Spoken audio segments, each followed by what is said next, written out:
오늘도 우리 기뻐하는 교회 예배 함께 하신 여러분들을 주님의 이름으로 환영하고 축복합니다. 우리 옆에 계신 분들과 인사하겠습니다. 보고 싶었습니다. 반갑습니다. 인사하겠습니다.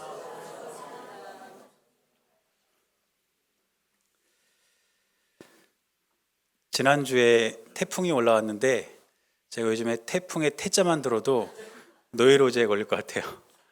그래서 또 물이 샜거든요. 이쪽에 물이 새가지고 이번 주에 좀 마음이 많이 어려웠습니다. 그런데 제가 금요일 새벽에 이렇게 기도를 하는데 하나님이 제 마음에 한 가지 성경 말씀을 이렇게 생각나게 하셨어요. 그 말씀이 고린도전서 3장 16절입니다. 고린도전서 3장 16절 말씀 보니까 너희는 너희가 하나님의 성전인 것과 하나님의 성령이 너희 안에 계시는 것을 알지 못하느냐, 이 말씀이었어요. 이 말씀을 하나님께서 생각나게 하시면서 저한테 어떤 감동을 주셨냐면, 건물로 세워진 교회가 부서지고 물이 새고 그래서 보수해야 되는 것도 중요하지만 너희 각 사람 한 사람이 다 성전인데 혹시 너의 삶에 무너져 있는 부분이 있지는 않은지를 돌아봐라, 그런 마음을 저에게 주셔서 제가 제 마음이 어디가 무너져 있는지, 제 삶은 어디가 무너져 있는지 곰곰이 돌아보는 시간을 가졌습니다. 사랑하는 여러분들 한 분 한 분이 하나님께서 세우신 아름다운 성전인 줄로 믿습니다. 그렇다면 여러분들도 보수가 되어야 할 곳이 있다면 반드시 보수가 될 수 있기를 바랍니다. 그렇게 우리가 아름답게 지어져 갈 수 있는 그런 주님의 귀한 성전이 될 수 있기를 주님의 이름으로 간절히 축원합니다. 우리 기독교에는 다른 종교가 갖지 못한 독특한 특성들이 몇 가지가 있습니다. 그런데 그 중에 가장 중요한 특징이 무엇이냐면 우리가 믿는 신, 즉 하나님을 아버지라고 부른다는 거예요. 그 어떤 종교에서도 그 어떤 신들도 자기 자신을 숭배하는 사람들에게 아버지라고 부르는 것을 허락하지 않았습니다. 그래서 여러분들이 혹시라도 이렇게 절에 가실 일이 있으면 스님들이 혹시 부처님 아버지 이렇게 하는지 한번 들어보세요. 그런 일은 없을 거예요. 그리고 알라를 섬기는 이슬람교에서도 알라를 아버지라고 부르지 않고 또 유교에서 공자를 아버지라 부르지 않습니다. 그런데 우리 기독교에서는 하나님께서 하나님 스스로를 아버지로 부를 수 있는 그러한 특권을 우리들에게 주셨다는 것입니다. 그래서 우리가 교회 안에서는 서로가 이렇게 뭐라고 부르냐면 형제 자매 이렇게 불러요. 그렇죠? 그래서 함께 이렇게 모였을 때 우리 서로는 다 형제 자매들입니다. 왜냐하면 하나님을 아버지로 둔 사람들이 모여있기 때문이에요. 그래서 교회에 이렇게 여러분들이 오실 때 제가 우리 순독진 권사님 이렇게 오시면 권사님 안녕하세요 이렇게 인사해도 맞는 거지만 덕진이 형 이렇게 해도 틀린 말은 아니에요. 근데 이제 그렇게 하다 보면은 이제 저희 은서 큰아버지가 손독진 권사님이 되는 거잖아요. 그럼 이제 족보도 꼬이고 또 이렇게 어려워지니까 우리 교회 안에서 직분도 부르고 성도님 이렇게 부르지만 기본적으로 우리 교회 안에서 하나님을 아버지로 둔 저와 여러분들은 모두가 다 형제요 자매들인 줄로 믿습니다. 그래서 우리가 함께 이렇게 모여서 예배를 드릴 때마다 우리는 하나님을 아버지로 부르는 하나님의 귀한 자녀들임을 기억할 때에 그것이 우리에게 큰 은혜가 있음을 우리가 꼭 기억하고 믿음 생활을 할 수 있는 저와 여러분들의 삶이 될 수 있기를 바랍니다.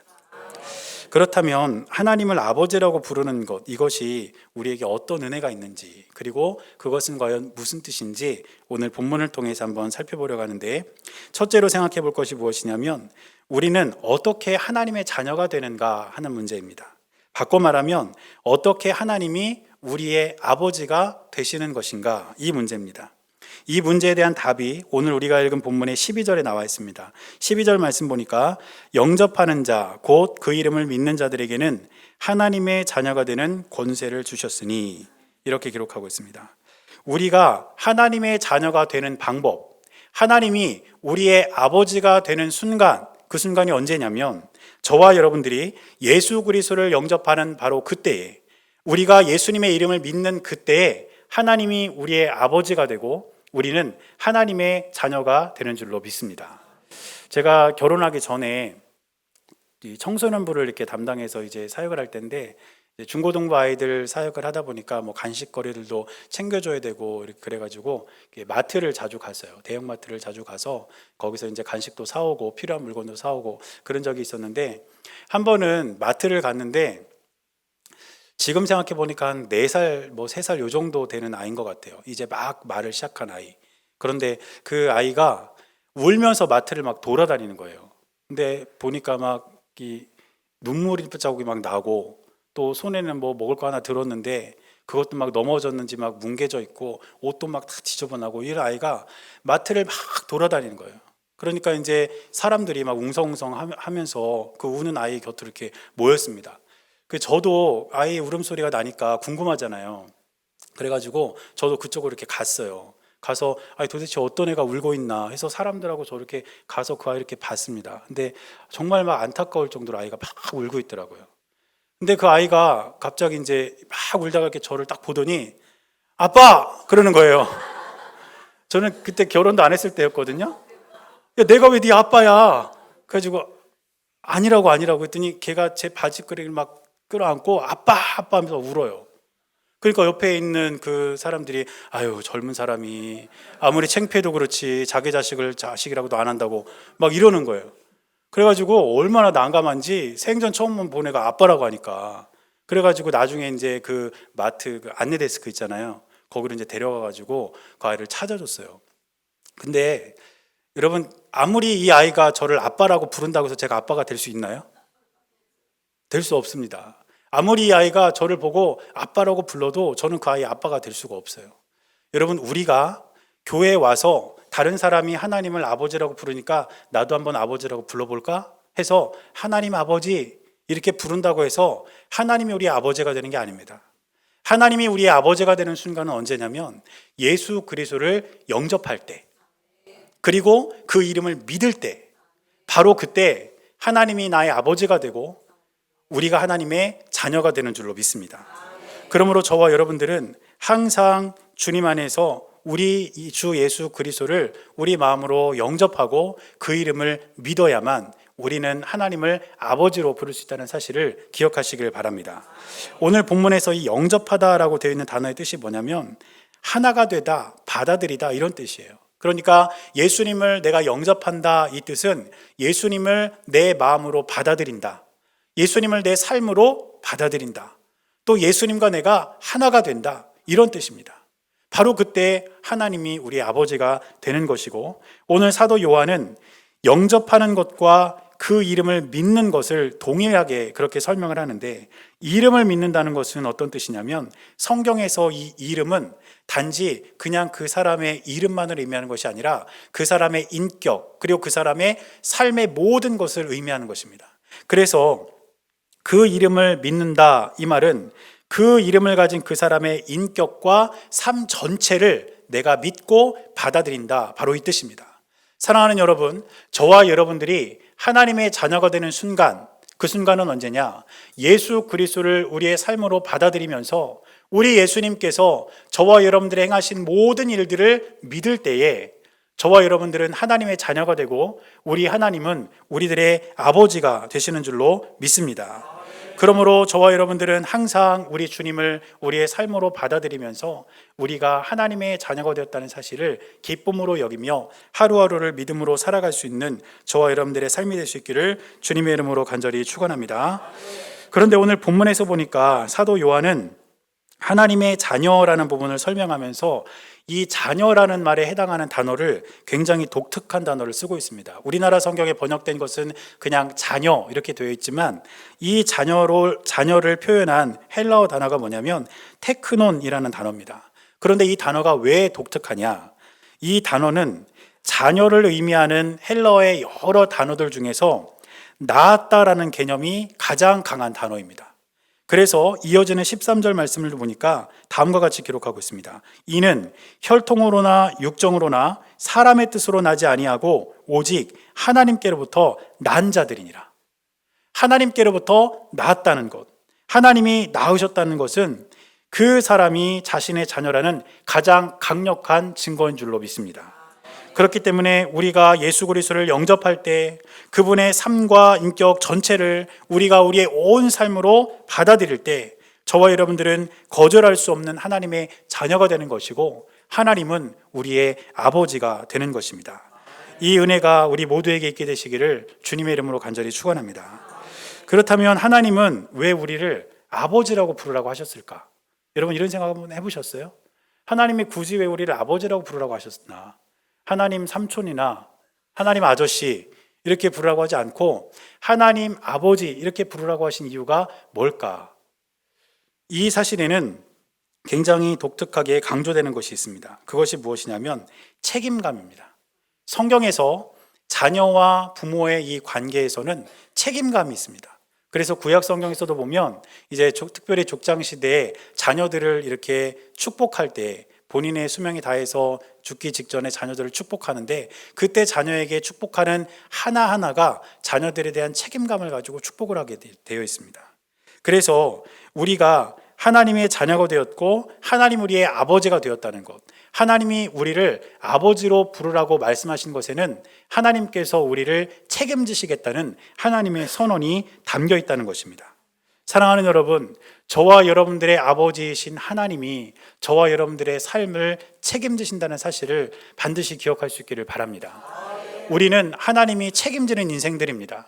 하나님이 붙드신 사람들입니다. 그러므로 우리 주님께서 우리를 지금도 책임지고 계신다는 그 사실을 우리가 믿음으로 고백할 때에 우리의 삶의 순간순간 역사하시는 주님을 믿음으로 바라보며 승리하게 될 줄로 믿습니다. 육신으로 나를 낳아주신 아버지도 있습니다. 그러나 그 아버지는 때때로 우리를 책임질 수 없을 때가 많습니다. 물론 아버지가 자녀를 위해서 최선을 다해 자녀들을 양육하고 또 그 자녀를 키우겠지만 자녀들의 삶을 책임지지 못하는 경우도 많고, 심지어는 자녀들에게 상처를 주는 경우도 있지 않습니까? 그래서 때로는 하나님을 아버지로 부르는 것에 대해서 거부감을 느끼는 분들도 종종 계십니다. 왜냐하면 육신의 아버지에게 받은 상처가 너무 크기 때문에 하나님을 아버지로 받아들이는 게 너무 어렵다는 거예요. 저도 제가 이제 신학교에 이렇게 입학을 하니까 저희 아버지가 저한테 뭐라고 그러시냐면, 나중에 목사가 되면 내가 교회를 지어줄게 그러시더라고요. 그러면서 뭐 계속 이어지는 거예요. 차도 사줄게, 기타도 사줄게, 노트북도 사줄게, 뭐 다 사주신대요. 근데 그 중에 사주신 게 하나도 없습니다. 하나도 안 사주셨어요. 아버지는, 육신의 아버지는 저를 책임질 수가 없었던 것 같아요. 그리고 저희 아버지가 저에게 이제 큰 상처를 주신 게 뭐냐면, 술을 너무 좋아하셔서, 근데 이제 술을 드시면 그냥 주무시면 좋은데 술을 드시니까 술김에 뭐 하고 싶은 말도 하고 뭐 이렇게 하다 보니까 어린 시절 저에게 아주 큰 상처가 되었던 것 같아요. 그래서 제가 어린 시절 꿈이 뭐였냐면 소주회사 사장이었습니다. 왠지 아세요?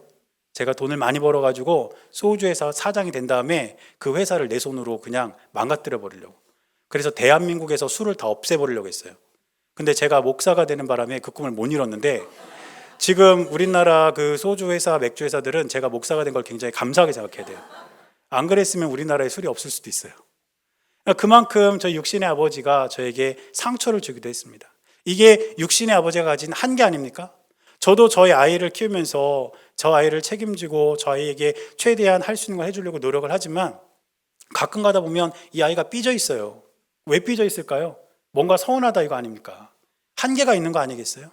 그러나 하나님 아버지는 한계가 없고 저와 여러분들을 완벽하게 책임져 줄 수 있는 바로 하나님임을 우리가 기억해야 될 줄로 믿습니다.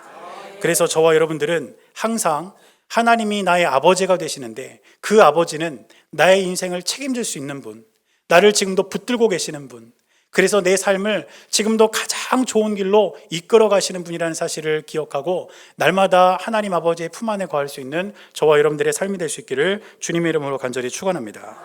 그렇다면 이제 우리가 해야 될 일은 무엇이겠습니까? 그것은 우리가 아버지를 찾고 그 아버지를 부르는 것입니다. 하나님의 아버지 이름을 부르고 하나님을 간절한 마음으로 찾을 때에 그 놀라운 하나님의 은혜가 저와 여러분들의 삶 가운데 넘쳐나게 될 줄로 믿습니다.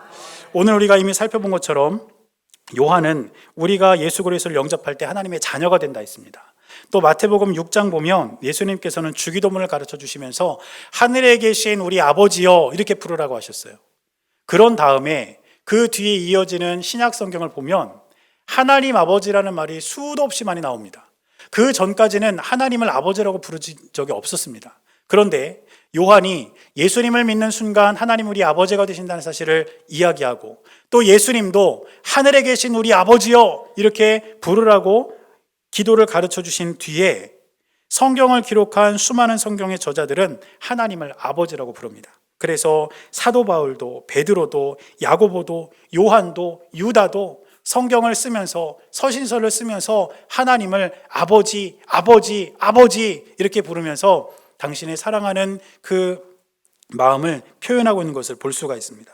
그래서 사도 바울은 빌립보서 2장 11절 보니까 이렇게 기록하고 있습니다. 모든 입으로 예수 그리스도를 주라 시인하여 하나님 아버지께 영광을 돌리게 하셨느니라. 또 베드로는 베드로전서 1장 2절 앞부분을 이렇게 시작합니다. 곧 하나님 아버지의 미리 아심을 따라 성령이 거룩하게 하심으로.